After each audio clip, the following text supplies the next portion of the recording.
할렐루야, 안녕하십니까. 연세중앙교회 장항진 목사입니다. 내가 거할 성소를 지으라 성막강의 오늘은 29번째 시간입니다. 3부 성막들 가운데서 번제단 5번째 시간이 되겠습니다. 날씨가 굉장히 추워졌습니다. 여러분들 옷 잘 챙겨 입으시고 감기 걸리지 않도록 특별히 유의하시면서 오늘도 하나님 말씀과 함께하는 그런 귀한 시간 되기를 바라겠습니다. 번제단 가운데서 우리가 7가지를 공부를 했었고요. 이제 오늘 놋 그물 안에 들어간 제물같이 되라, 하나님의 능력을 상징하는 번제단의 뿔까지 9가지 주제를 마치게 되면은 번제단의 전체적인 이야기는 끝나고 그 다음에 이제 번제단의 부속 기구들에 대해서 그 다음에 또 이어서 공부하도록 하겠습니다. 오늘은 8번째, 9번째 주제를 놓고 함께 은혜를 나누고자 합니다. 자, 8번째, 놋그물 안에 들어간 제물같이 되라. 하나님께서는 번제단을 위하여 놋그물을 만들라고 하셨습니다. 단을 위하여 놋으로 그물을 만들고 그 위 네 모퉁이에 놋고리 넷을 만들고 그물은 단 사면 가장자리 아래 곧 단 절반에 오르게 할지며. 자, 요게 이제 번제단에 대한 번제단을 어떻게 만들라고 하신 하나님께서 알려주신 모양인데, 놋그물은 번제단에 걸치는 망으로서 제물을 얻는 데 쓰였습니다. 자, 그러니까 놋그물은 이 번제단에 걸친다는 거죠. 요게 이제 요게 놋그물인데 요것이 번제단에 걸칠 수 있도록 만들어야 됩니다.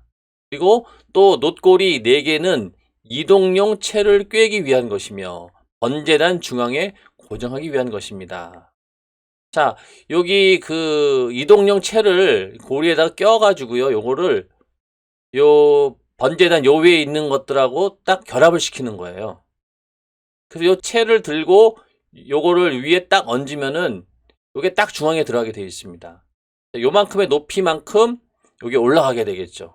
그래서 요게 여기서부터 쭉 내려와서 중앙에 딱 이럴 수 있도록 요만큼 높이를 만든 거고, 요 번제단 위에 있는 것을 위에 있는 것이 뚜껑을 덮는다는 식으로 생각해 보면은 여기다 딱 얹으면은 요게 자연스럽게 올라가게 되어 있다는 거죠.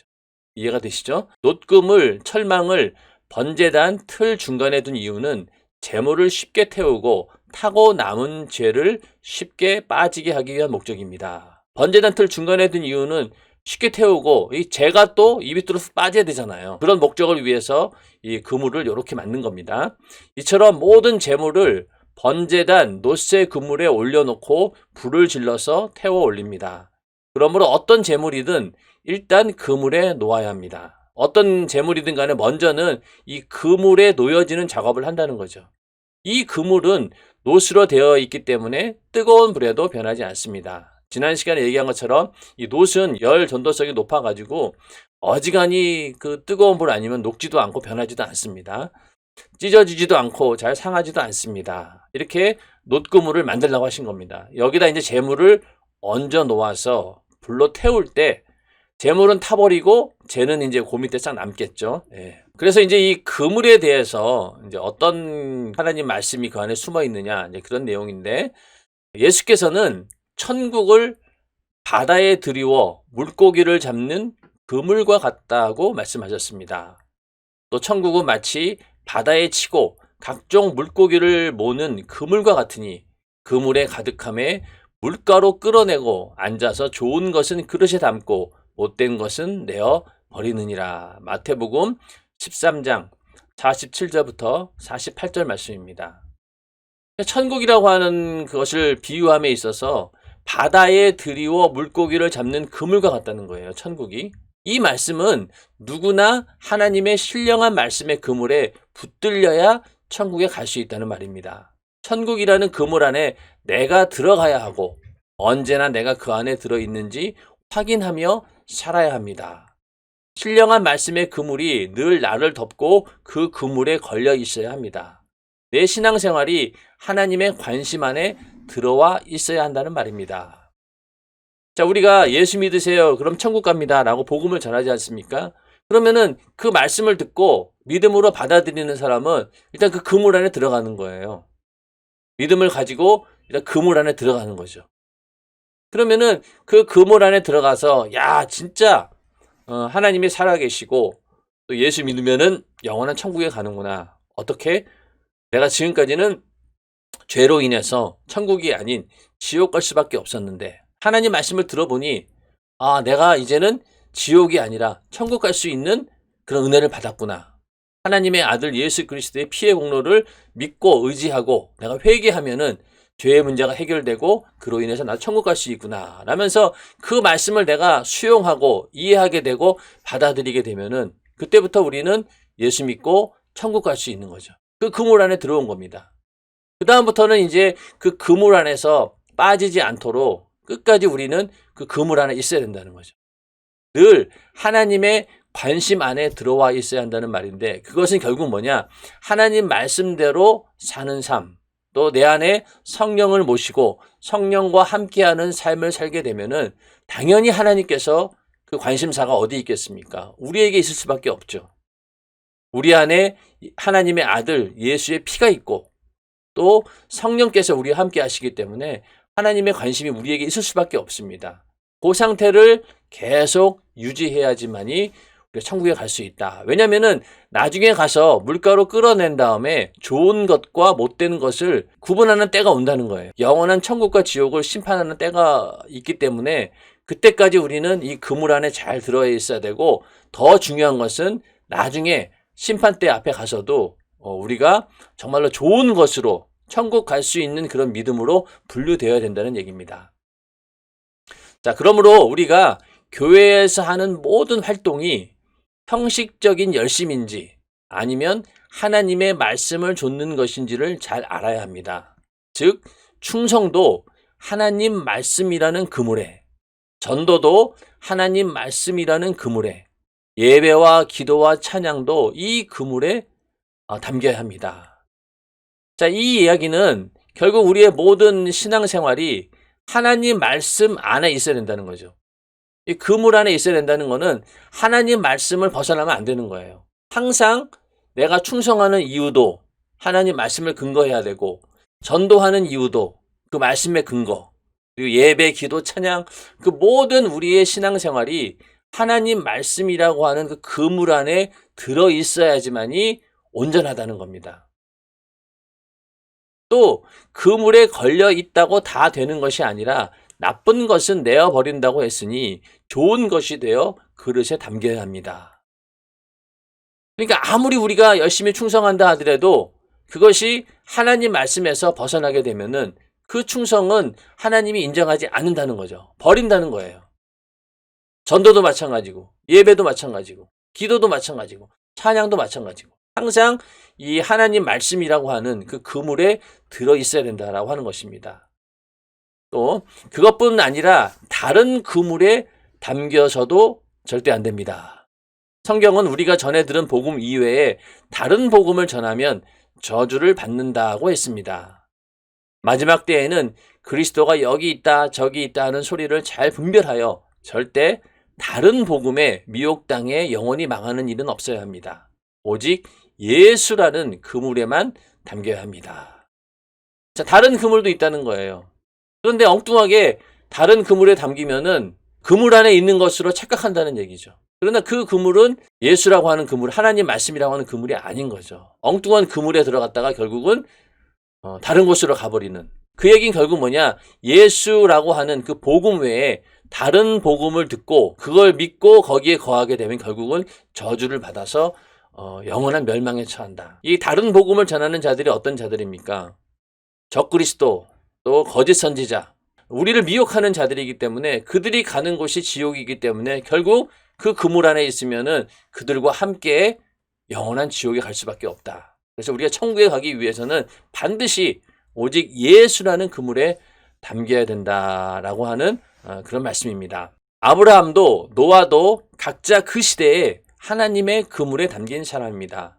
우리도 이 시대에 주님께 쓰임 받고자 할 때 주여 내가 당신이 던진 그물 안에 있겠습니다. 나를 써 주시옵소서 하고 기도해야 합니다. 자, 이번에는 이 그물의 의미를 하나님이 쓰시는 하나님의 손길을 말하는 거죠. 하나님이 쓰고자 하는 그 계획, 그 섭리 안에 내가 들어가는 거예요.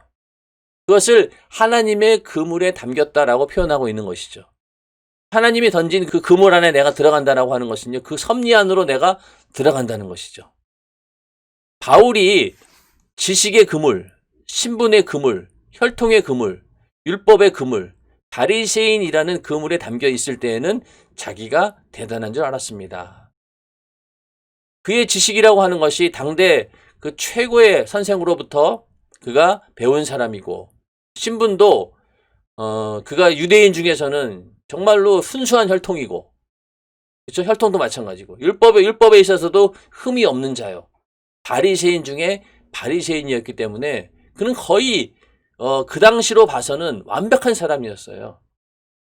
신분이나 혈통이나 이 모든 걸 봐가지고는 그는 정말로 완벽한 그런 사람이었는데, 그러다 보니까 자기가 대단한 줄 알았죠. 그러니 그 십자가에 달려 죽은 예수를 메시아라고 믿고 하나님의 아들이라고 믿는 그 유대인들이 얼마나 어리석어 보였겠어요.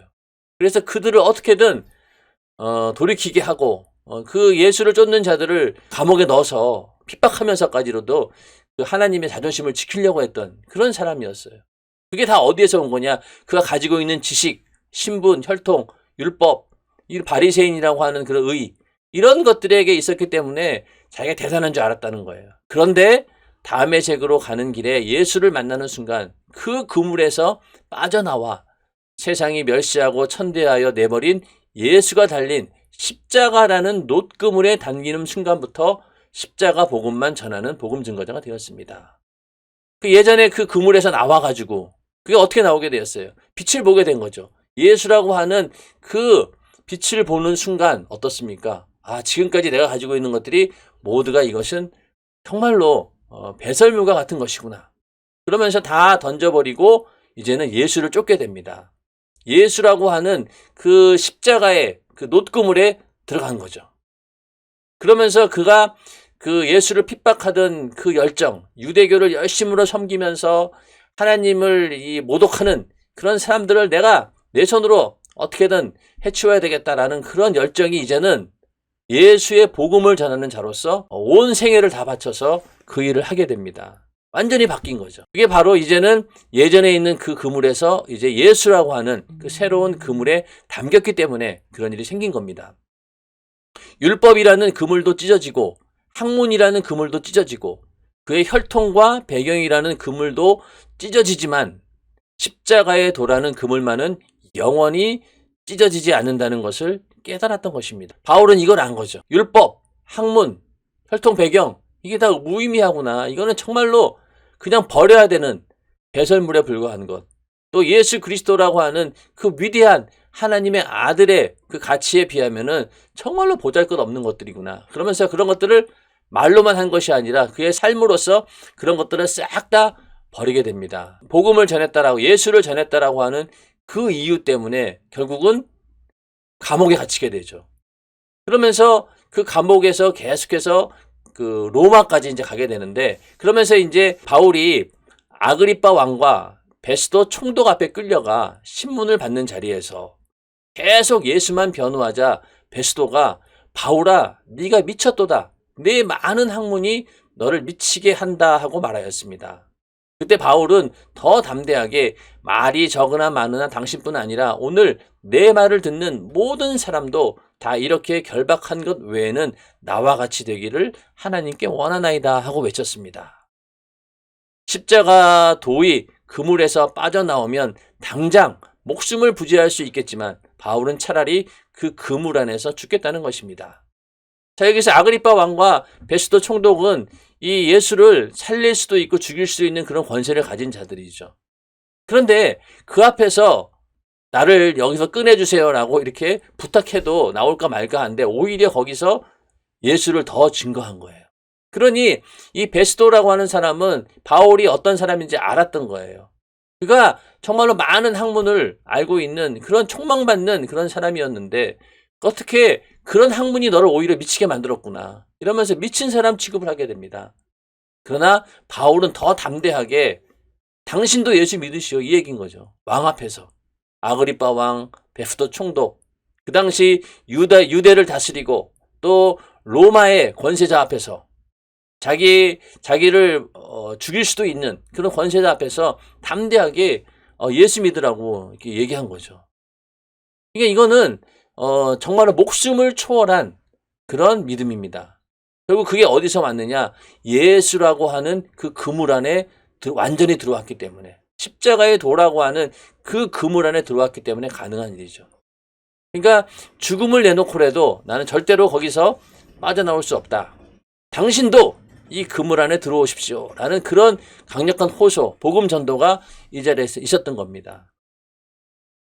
오늘날 기독교가 복음의 그물이 아닌 교단의 법, 교리, 학문이라는 그물에 들어가려고 합니다. 그런 그물 속에 담긴 것은 주님께서 사용하실 만한 것이 못 됩니다. 교단의 법이나 교리, 학문 이런 것들이 나쁘다는 건 아니에요. 그러나 그것이 도를 넘어가지고 오히려 복음을 초월하고 복음의 능력을 제한한다라고 하면 문제가 되는 겁니다. 아무리 교단의 법이 철저하다 하더라도 하나님 말씀을 벗어날 수 없는 것이고요. 또 교리도 마찬가지입니다. 그리고 여기서 학문이라고 하면은 신학을 얘기하는 거겠죠. 신학이라는 것도 그 하나님 말씀을 절대로 초월할 수는 없어요. 그러나 인간의 그 지식의 속성상 자꾸만 자기들이 알고 있는 수준 안으로 하나님 말씀, 복음을 제한하려고 하는 그런 습성이 있습니다. 그래서 교단의 법이나 교리나 신학이라는 이런 것들이 하나님 말씀을 자꾸 제한시키는 거예요. 복음의 능력을. 그렇기 때문에 그럴 때 하나님께서는 그것을 경계하시고 그렇게 하지 말라는 거예요. 그런 것에 담겼다가는 결국 주님이 사용하실 만한 것이 못 된다는 겁니다. 그러니까 새술은 새 부대에 넣어야 되는데 자꾸만 자기들이 가지고 있는, 내가 가지고 있는 과거의 부대에다 넣으려고 하니까 결국은 그게 나중에는 찢어져 버린다는 거예요. 그만큼 수용이 안 되는 겁니다. 그런데도 불구하고 우리 인간은 자꾸만 하나님의 큰 그 말씀이라고 하는, 복음이라고 하는 어마어마한 가치를 자기들의 그 생각 안으로 넣으려고 하다 보니까 문제가 생기는 것이죠. 번제단의 놋그물에 재물이 담겨야 하듯 오늘날 기독교도 오직 진리의 복음 안에 담겨야 합니다. 그러므로 믿는 우리는 바울처럼 목숨을 걸고 그 안에서 죽기까지 십자가 도의 그물에서 나오지 말고 그 안에 완벽하게 담겨 있어야 합니다. 이 그물에서 빠져나가면 신세가 어떻게 된다는 것을 알기 때문에 악착같이 그 그물에 들어가야 합니다. 내가 그 그물 안에 있다는 것이 자랑스럽고 언제나 주님이 나를 필요에 따라 쓰신다는 것이 자랑스러워야 합니다. 이 그물 안에 있다라고 하는 것이 얼마나 감사한 일인가. 그것은 결국 하나님께서, 주님께서 나를 쓰고 있다라고 하는 내용이죠. 그래서 우리는 그 그물 안에 들어있어야 됩니다. 이 그물이라고 하는 의미는 교회라고 할 수도 있겠죠. 교회라고 하는 그 공동체 안에 우리가 소속이 되어 있어야 되고 또 그 교회 안에서도 여러 기관 활동들이 있지 않습니까? 그러면 그 안에 역시 그 그물에 들어있어야 되는 것이고 모든 그 교회라고 하는 그 공동체에서 만들어 놓은 그 범주 안에 들어있어야 된다는 거죠. 그 안에는 목회자의 목회 스케줄도 들어있습니다. 담임 목사님의 목회 스케줄 안에도 들어있어야 된다는 거예요. 목회 방침 안에도 들어있어야 된다는 겁니다. 그게 다 그 그물 안에 들어있어야지만이 우리가 온전히 신앙생활을 할 수 있다는 것이죠. 그리고 그렇게 그물 안에 있을 때 하나님께서 나를 지켜주시고 나를 필요에 따라 제한 없이 사용할 수 있습니다. 그럼 우리가 그런 그물 안에 있다라고 하는 것을 자랑스럽게 여기라는 그런 말씀이죠. 놋그물에 대해서는 간단하게 설명하고 있는데 하여튼 놋그물 그 위에다가 재물을 올리기 위한 것인데 그 놋그물에다가 재물이 반드시 올라가야 되는 것처럼 우리도 재물이 만약에 놋그물 위에 없으면 어떻게 되겠어요? 제사를 드릴 수가 없어요. 더 이상 재물로서 역할을 못하는 겁니다. 반드시 그 재물은 놋그물 위에 올려져야 된다는 것. 그 얘기는 결국 우리의 모든 신앙생활이 바로 하나님 말씀이라고 하는 그 그물 안에 들어가 있어야 된다. 그래야지만이 하나님께서 우리를 쓰시고 결국은 그것이 나중에 죽은 다음에 천국이냐 지옥이냐 그 심판까지도 결정나는 일이기 때문에 우리는 반드시 하나님께서 만드신 그 그물 안에 복음이라는 그물 안에 예수라고 하는 그 그물 안에 들어있어야 된다라는 것을 이 놋그물을 통해서 말씀하고 있습니다. 자, 아홉 번째, 하나님의 능력을 상징하는 번제단의 뿔. 자, 이번에는 이제 번제단의 뿔인데, 번제단에 보면은 이렇게 네 귀퉁이에 이게 뿔이 있죠. 예, 이 뿔에 대한 것이 어떤 의미를 가지고 있나, 거기에 대한 설명입니다. 성경에서 뿔은 능력을 상징합니다. 열왕기상 1장을 보면 아도니아 이야기가 나옵니다. 다윗의 넷째 아들인 아도니아는 자기가 왕위 계승자인 줄 착각해 오만방자했습니다. 그런데 솔로몬이 왕으로 즉위하자 두려운 나머지 성전으로 도망하여 제단뿔을 꽉 잡았습니다. 하나님의 자비만을 붙들고 솔로몬에게 용서를 구한 것입니다. 솔로몬은 그런 아도니아를 선대하여 집으로 돌려보냈습니다. 이처럼 제단뿔을 잡은 사람을 살려주는 제도는 하나님께서 우발적인 살인죄를 범한 사람들이 성막에 들어가 번제단 뿔을 잡으면 살게 해주신 데서 유래합니다. 사람을 쳐 죽인 자는 반드시 죽일 것이나 만일 사람이 계획함이 아니라 나 하나님이 사람을 그 손에 붙임이면 내가 위하여 한 곳을 정하리니 그 사람이 그리로 도망할 것이며. 자, 여기 있는 이제 요 말씀은 이제 뿔에 대한 이야기를 먼저 하는데, 성경에 보면은 이제 뿔 얘기가 나오는데 그 가운데서도 제단 뿔, 이게 중요합니다. 여기서 이제 제단 뿔을 잡았다라고 하는 것은요, 하나님의 자비만 붙들고 용서를 구한 거예요. 그러니까 이 아도니아가 자기가 왕이 될 줄 알고 착각했던 거죠. 그런데 갑자기 솔로몬이 왕으로 즉위하니까 이제 후환이 두려웠던 거죠. 도망갔어요. 성전으로 도망가서 제일 먼저 한 일이 제단뿔을 꽉 잡은 겁니다. 하나님께서 나를 살려주시니까 너희는 나를 건들지 말아라. 결국은 솔로몬은 그것을 수용하고 용서해주게 되죠. 그러니까 이처럼 제단뿔을 잡는 사람을 살려주는 제도가 율법 안에 있었다는 겁니다. 이것이 사람을 쳐 죽인 자는 반드시 죽이는 것인데, 이게 원래 자기가 죽이려고 죽인 게 아니라 잘못 실수로 죽이는 그런 경우도 있다는 거죠. 내가 죽이려고 해서 죽인 게 아니라 이게 사고로 인해서 죽게 되는 그런 경우도 있지 않습니까? 그런 경우에는 성막에 들어가서 번제단 뿔을 잡으면은 살려주겠다라는 그 말씀이 있었다는 겁니다. 원래는 성막 제단이 도피처였는데 가나안 땅으로 들어간 후에는 레위인 성읍 6을 정하고 도피성이라고 불렀습니다. 이것은 오늘날 어떤 죄를 지었다 하더라도 하나님께 회개하여 속죄받은 자는 누구도 비판할 자격이 없다는 것을 말해줍니다. 하나님이 용서하신 자는 누구도 정죄할 수 없습니다. 원래는 그 성막에 있는 번제단 뿔을 잡았을 때 용서를 받았는데, 이제 그 성막의 그 모든 광야 생활이 끝나고 가나안 땅으로 들어간 다음부터는 이제 어떻게 했느냐, 그 레위인들의 성읍 6개를 정합니다. 그것을 도피성이라고 불렀죠. 그 도피성으로 피난 간 사람들은 하나님께서 살려주신 겁니다. 자, 이 도피성에 대한 성경 구절 가운데서 여호수아서 20장 1절 9절 요것만 좀 보겠습니다. 자, 여호와께서 여호수아에게 일러 가라사대 이스라엘 자손에게 고하여 이르라.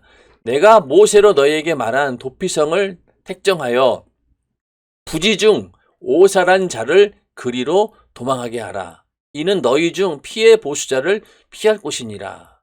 자, 여호수아에게 일러준 거예요. 이건 이제 너희들이 광야 생활을 마치고 이제 가나안 땅으로 들어갔을 때 너희가 도피성을 정하라는 거예요.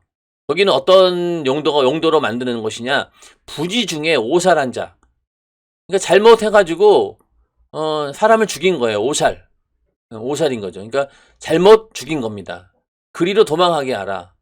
그러면은 그 죽임을 당한 자의 뭐 부모라든가 친척들이 네가 내 아들을 죽게 해서 너도 죽어야 돼. 그러면서 그 복수하기 위해서 끝까지 쫓아오는 거잖아요. 왜냐면은 율법으로는 네가 만약에 내 아들을 죽였어? 그럼 너도 죽어야 돼. 이런 게 성립이 되기 때문에 죽여도 할 말이 없는 거예요. 그러니 그 죽이려고 막 달려들겠죠.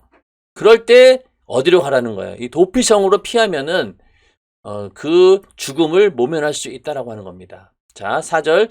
그 성읍들의 하나에 도피하는 자는 그 성읍에 들어가는 문 어귀에 서서 그 성읍 장로들의 귀에 자기의 사고를 고할 것이요.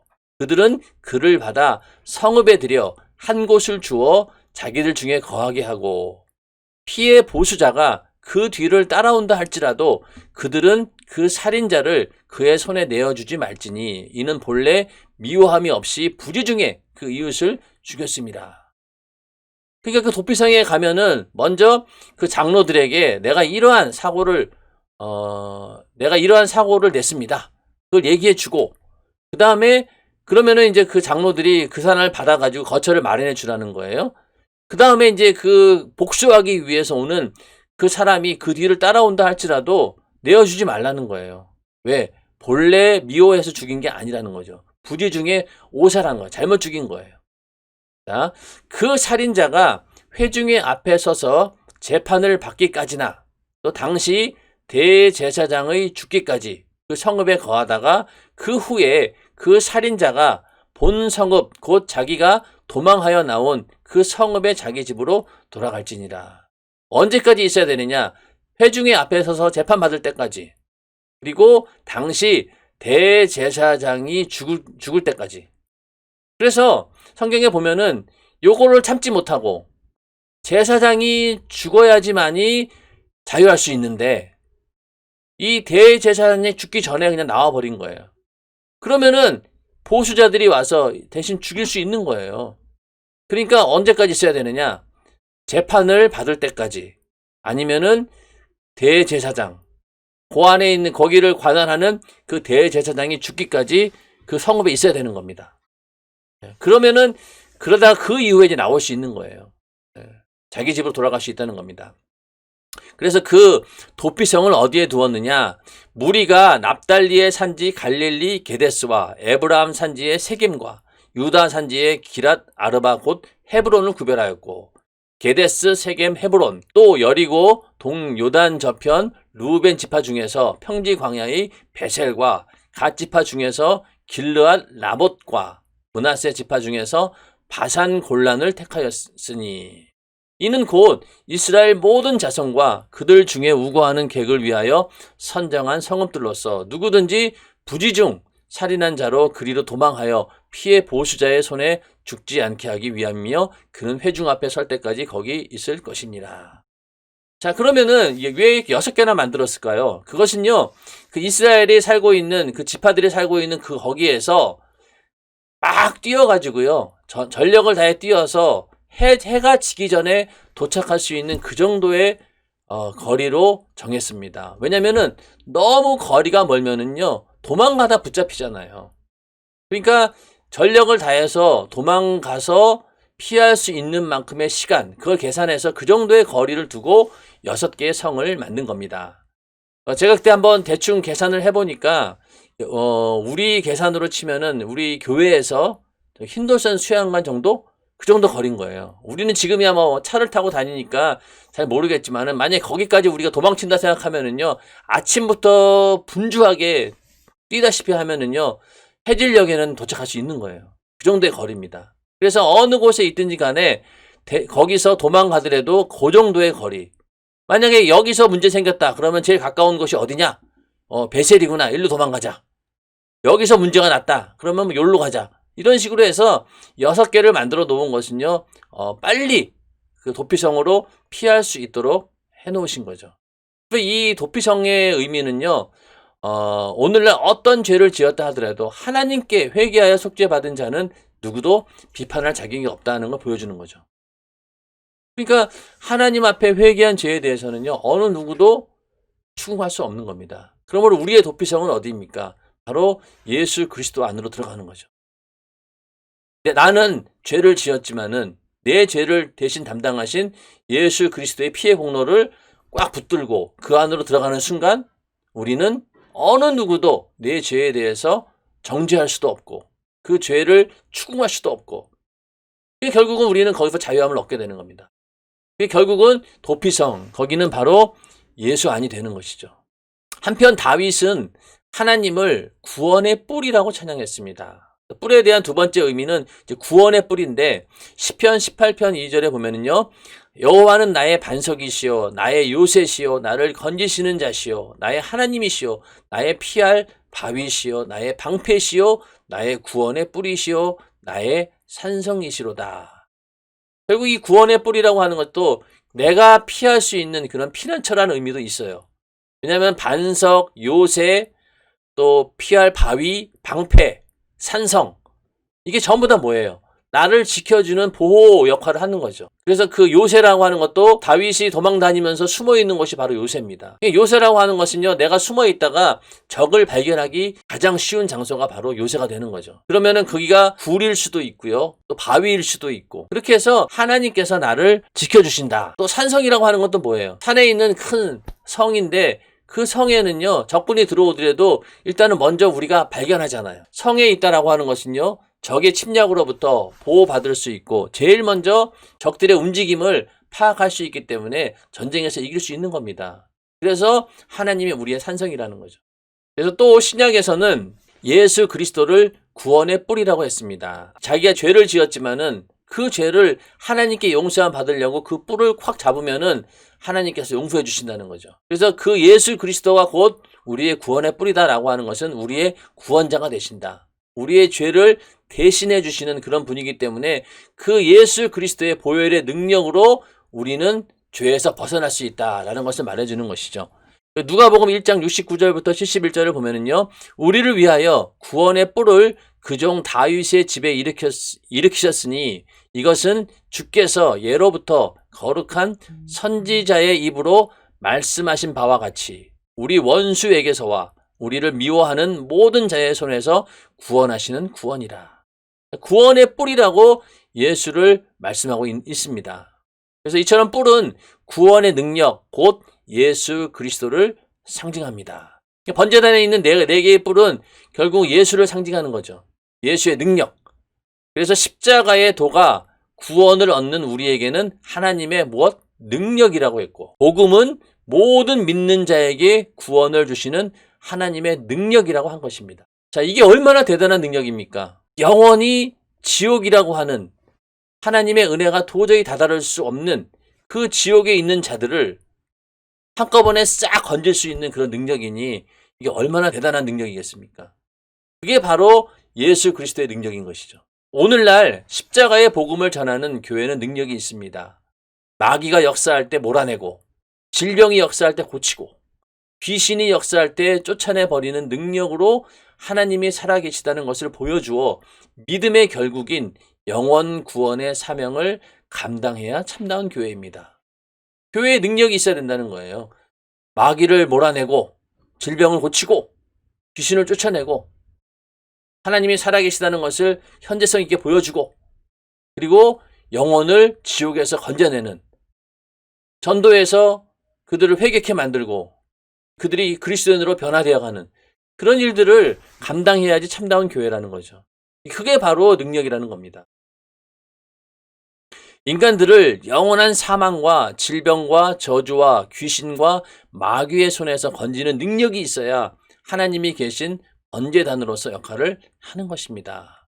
번제단의 뿔을 우리가 생각하면서 이 번제단의 능력이 바로 그런 것이라는 거죠. 예수님께서 십자가에 달려 고난당하시고 죽으시는 그 사건은요, 겉으로 봐서는 굉장히 초라해 보이죠. 저게 무슨 능력이냐. 그냥 힘없이 아무 저항도 없이 그냥 십자가에 달려 죽어가는 그것이 어떻게 능력의 모습이냐 할 수 있겠죠. 그러나 그러한 죽음이 우리 인류의 죄를 대신하는, 마치 번제단에서 그 제물을 태우는 그런 역할을 하기 때문에 그 죽음이야말로 지옥 간 모든 인류의 영혼들을 싹 다 구원할 수 있는 능력이 되었다는 겁니다. 겉으로 봐서는 초라해 보이죠. 그러나 그 이면에는 엄청난 영적인 싸움이 있고 영적인 그 싸움의 승리가 담겨 있는 것이죠.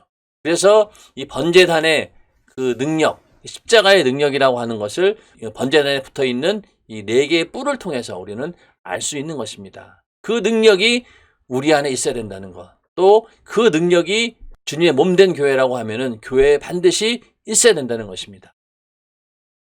번제단 뿔을 동서남북으로 4개 만들라고 하신 것을 영적으로 해석하면 무소부재하신 하나님께서 어느 곳에서든 악한 영역에서 우리 영혼을 보호하신다는 의미를 담고 있습니다. 동쪽에서 와도 그 뿔 때문에 두려워 못 들어오고, 서쪽에서 와도 그 뿔 때문에 두려워 못 들어오고, 남쪽에서 와도 그 뿔 때문에 두려워 못 들어오고 북쪽에서 와도 그 뿔 때문에 두려워 못 들어오게 온 사방을 뿔이 지켜준다는 말입니다. 이해가 되시죠? 그러니까 동서남북 다 지켜주신다는 얘기예요. 뿔이 제단을 지키는 이유는 제단이 하나님께서 귀하게 받으실 제사를 지내는 곳이기 때문입니다. 하나님이 제사를 받으시고 축복하시는 곳, 하나님과 상대하는 곳이기 때문에 다른 것들이 침해하게 놔두지 않으십니다. 하나님의 거룩한 신성을 그 누구도 모독하게 놔두지 않는 것입니다. 우리도 날마다 주님과 함께 있기만 하면 이 능력의 뿔이 있기에 하나님의 거룩한 신성을 침해하지 않게, 원수가 침해하지 못하게 나를 지켜주십니다.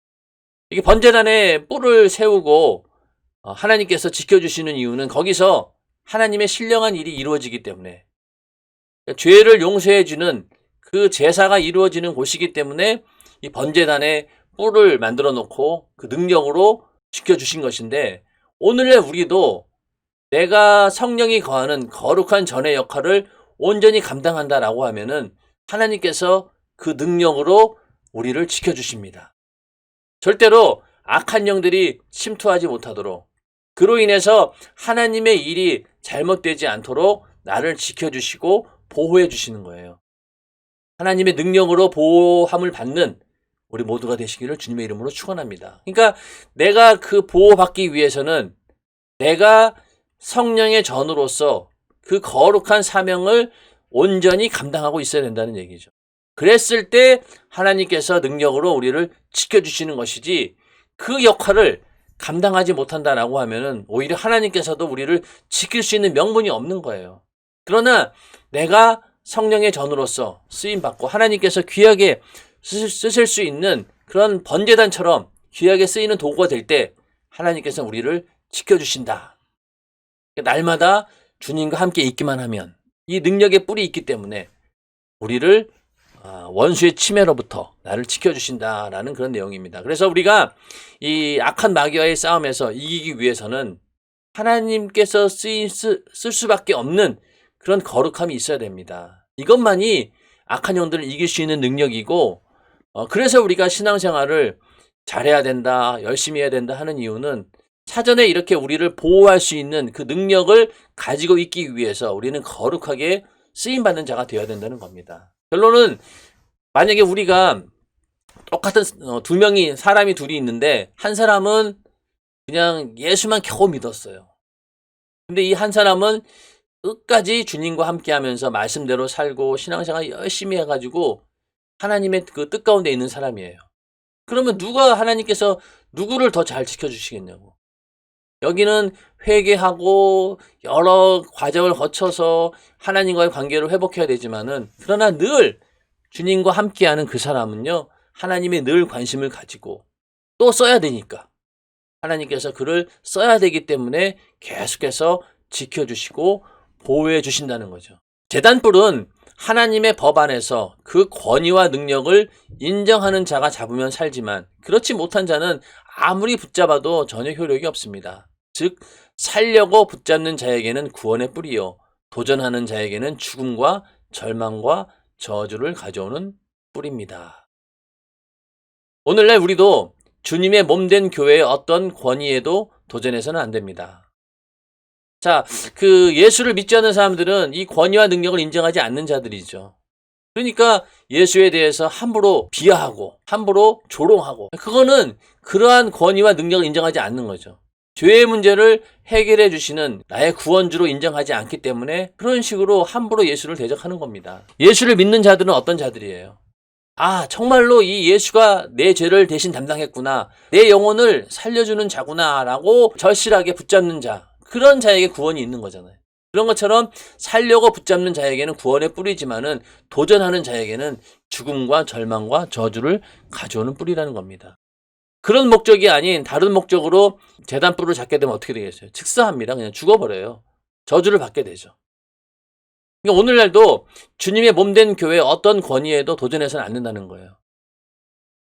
성령이 교회의 감독자로 세우신 주의 종과 막히지 말아야 하고 목회 방침에 순종하는 자가 되어야 합니다. 교회의 권위에 도전한다. 이것은요, 아주 굉장히 위험한 그런 죄이죠. 특히 성령이 교회의 감독자로 세운 주의 종과 막히는 것. 오늘날로 치면은 담임 목사를 얘기하는 거 있죠. 담임 목사가 성령의 감동으로 기도하고 세운 그런 목회 방침에 대해서 도전하거나 불순종하는 자가 된다라고 하면은 그만큼 하나님과의 관계에도 막히는 거예요. 왜? 하나님께서 그런 권위를 부여했음에도 불구하고 그 권위를 내가 인정하지 않은 거기 때문에 권위와 능력을 인정하면 살지만은 인정하지 못하면은 결국은 죽음과 절망과 저주를 받는다고 했잖아요. 오늘날 교회에도 마찬가지죠. 교회의 권위에 도전 안 됩니다. 그리고 또 주의 종과 막히는 일도 절대 있어서도 안 되고 목회 방침에 불순종하는 그런 어리석은 그런 죄가 있어서는 안 된다는 거죠. 히브리서 13장 17절에 보면은 너희를 인도하는 자들에게 순종하고 복종하라.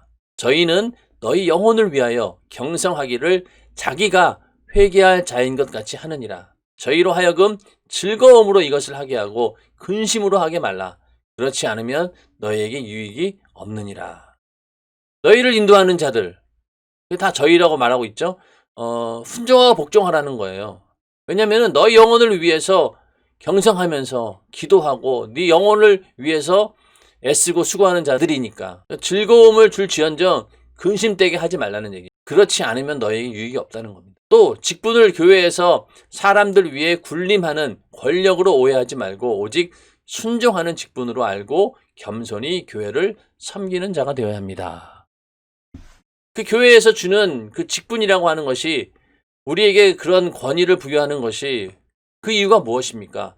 영혼을 섬기고 영혼을 살리라고 하는 그런 섬기기 위해서 주어진 권위인 것이지 군림하기 위한 권위는 아니라는 겁니다. 그러니까 우리가 처음에는 그런 권위가 없을 때는요, 평신도였을 때는요, 그렇게 겸손하던 사람이 집사가 되고 또 안수 집사가 되고 이렇게 되면은 교만해져 가지고 그때부터는 사람을 섬기는 자가 아니라 오히려 그 위에서 그 권위를 가지고 군림하려는 그런 사람으로 바뀐다는 거예요. 그건 큰 오해입니다. 하나님께서 우리에게 교회에서 어떤 직분을 통한 권위를 주신 것은요, 그 권위를 가지고 영혼을 섬기라는 것이죠. 그런데 그 권위를 만약에 잘못 이용한다라고 하면은 그것은 하나님께서 주신 그 권위에 대한 도전이에요. 그 권위를 주신 그 목적에 잘못되면은 결국은 그것은 하나님의 권위에 정면으로 도전하는 겁니다. 우리 절대로 그래서는 안 되고 오직 섬기는 그런 직분을 가지고 섬기는 그런 자세로 나에게 주어진 그 권위를 이용해야 된다는 것이죠. 자, 우리에게 그런 어떤 권위가 주어졌다라고 하는 것이 주의 일을 하기 위해서, 잘 수행하기 위해서 하나님이 주신 거 아니겠습니까? 자, 회장이라고 하는 직분, 총무라고 하는 직분, 기관의 임원이라고 하는 그런 직분들. 그렇게 선별해서, 구별해서 주는 이유가 무엇입니까? 그 권위를 가지고 주의 일을 지혜롭게 잘 하라라고 하는 그런 내용이죠. 그런데 우리는 그것을 분을 하나의 마치 벼슬이나 남을 지배하고 다스리기 위한 그런 권위주의에 우리가 휩싸여 버린다라고 하면은요, 그건 잘못되는 겁니다. 그러면은 그 직분을 감당할 수도 없고 하나님께서 그런 자들은 반드시 내칩니다. 그러므로 우리는 이 교회의 직분 받았다 할 때 그것을 하나님께서 나를 쓰시기 위한 권위로 이해해야 되는 것이지 그걸 권력으로 이해해서 남 위에 군림하려고 한다라고 하면 그것은 그때부터 잘못되는 것이죠. 자, 오늘은 이렇게 번제단의 뿔에 대한 이야기 그리고 놋그물에 대한 이야기 두 가지를 했습니다. 그래서 놋그물 안에 들어간 재물같이 내가 되어야 된다. 반드시 그 그물 위에 얹혀져야 된다. 그래서 우리는 하나님 말씀이라고 하는 그물, 예수 그리스도의 십자가라고 하는 그물, 또 하나님의 섭리와 계획이라고 하는 그 그물 안에 반드시 들어가 있어야지만이 우리가 하나님께 올려드리는 온전한 재물이 될 수 있다. 쓰임 받을 수 있다라는 내용이었고, 또 번제단의 뿔은 하나님의 능력과 또 하나님의 그 구원, 하나님의 보호하심을 상징한다. 우리는 그래서 그 번제단의 뿔이 마치 도피성에서 들어가서 그 죄를 면하는 것처럼 우리를 구원해주는 도피성과 같은 역할, 또 그러면서 구원의 뿔이라고 하는 예수의 능력을 나타낸다. 그래서 그 능력을 우리도 소유해야 된다. 그리고 교회에 주어진 그 권위를 그때 거기에 순종하는 자가 되어야 된다. 그런 의미에서 이 번제단의 뿔에 대해서 말씀을 드렸습니다.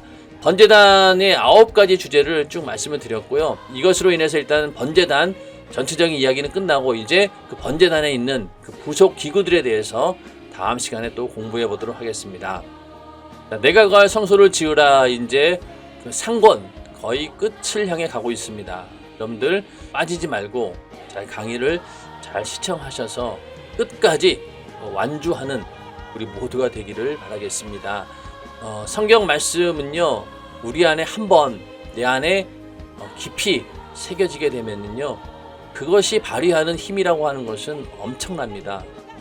여러분들, 그래서 우리가 하나님 말씀을 많이 공부하고 그것을 내 것으로 이해하고 내 것으로 만들게 되면은 거기서 나오는 이 영적인 힘이라고 하는 것은요, 어떤 지식보다 대단합니다. 여러분들, 절대로 하나님 말씀 그것을 공부하고 또 그것을 내 것으로 만드는 일에 절대로 게을리하지 마시고 이런 기회를 통해서 더 하나님 말씀으로 무장하는 여러분 되시기를 주님의 이름으로 축원합니다. 매주 목요일 밤 10시 또 주일 밤 8시 항상 소금창고에 오셔서 여러분들 은혜 받으시고 또 다른 자료들도 있으니까 여러분들 함께 와서 은혜를 나누시길 바라겠습니다.